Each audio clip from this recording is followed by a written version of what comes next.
আমরা পেহেলগামের উদ্দেশ্যে চললাম যাত্রা পথে। আমাদেরকে আগেও দেখিয়েছি মিলিটারি চারিদিকে রয়েছে।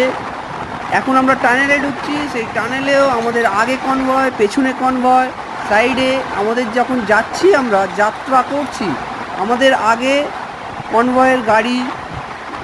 তারপরে আমাদের যখন যাব আমাদের পাশ দিয়ে কোনো গাড়ি আপ বলো ডাউন বলো কোনো গাড়ি যাবে না। যারা পেহেলগাম বা বালতালের উদ্দেশ্যে যাচ্ছে তাদেরকেই শুধু ছাড়া হচ্ছে।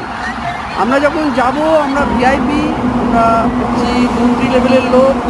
আমাদের আগে পুলিশের প্রোটেকশান। আমার তারপর আশেপাশে যখন মন্ত্রীরা যায় তখন আশেপাশের গলিতে সব কাঁটা তার দিয়ে দেয়, ব্যারিকেড দিয়ে দেয়। আমাদের এখানে গলিতে বেতে ব্যারিকেড দিয়ে দিচ্ছে, দিয়ে আমাদেরকে নিয়ে যাচ্ছে। যত গাড়ি, বাস বলো, ট্রাভেরা বলো, প্রাইভেট গাড়ি বলো, যাই যাবে কনভয়ের মাধ্যমেই যাবে।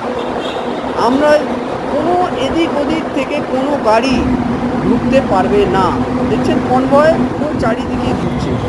কিছুটা ধরুন 10টা গাড়ি যাচ্ছে, তারপরে আবার একটা কনভয়, এই কনভয়ের গাড়ি এরমভাবে আমাদেরকে নিয়ে গিয়ে পেহেলগামে ছেড়েছি। এর জন্য আমরা জম্মু কাশ্মীর যে মিলিটারি বা পুলিশ তাদেরকে একটা বিভিন্ন স্যালুট আমার তরফ থেকে আমি দিচ্ছি।